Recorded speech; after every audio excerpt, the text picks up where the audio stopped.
I am a woman. I am also Chinese and I am Christian. These three minority identities shape who am I. However, in many situations, they also become challenges I must face. Despite the challenge, women have proven time and again their ability to lead, innovate, and inspire. Women leaders bring unique perspective, empathy, and resilience to leadership roles.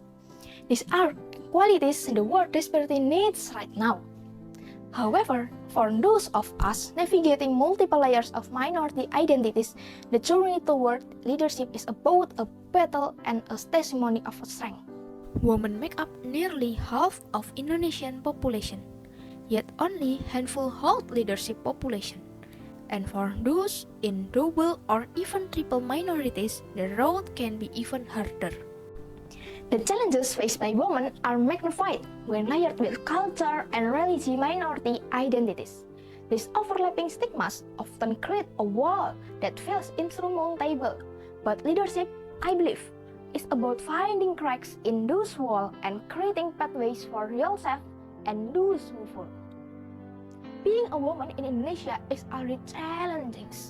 Being part of triple minority means facing stigmas from multiple directions. Perceived as a weak because of being a woman, seen as different due to being a Chinese, and often ignored as a Christian. The doubts are never just about your capabilities, sometimes they're about your societal conditioning, where leadership has long been defined by outdated norms. Women who lead as minorities do so by constantly challenging this rigid expectation, redefining leadership itself. I often hear a question like this: are you sure you can lead? As if I have to prove myself harder than others. As if being a woman is enough to be doubted. Add to my identity as a Chinese and a Christian, which give people even more reason to question my ability. Being a leader as a woman requires mastering balance between strength and empathy, assertiveness and understanding. I believe minority women leaders bring a unique capacity to see the invisible struggles of others and lead from the place of compassion and justice. Being a leader is not only about making decisions, but also how to maintain a balance between logic and feelings. As a woman, I often face this dilemma. Many people think that leaders must be firm and rational, but I believe that leadership also requires empathy and understanding. I must remain strong under pressure, make sure every voice is heard, and stick to my principle without losing my humanity. Standing here today, having led a successful event, I am living proof that identity does not limit leadership potential. The success of any endeavor hinges not on fitting into stereotypes, but on competence, commitment, and collaboration.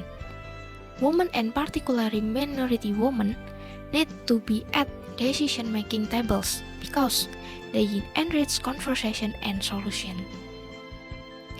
The event went ahead as planned, not because I am a woman, not because I am a part of minority, but because I have the capacity to lead. Leadership depends on competence and not identity. Many people think that being active in organization or social activities means sacrificing academic achievement. But I want to prove otherwise.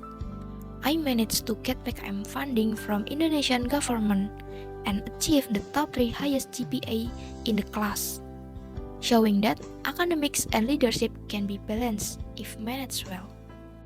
Leading as a woman and minority means you bring a wealth of unique perspective and resilience. Trust in that power. The world needs it. For women who want to lead, focus on your accomplishments. Don't let other people's doubts get in your way. Leadership is not getting recognition, but about doing the right thing and achieving goals that have been set.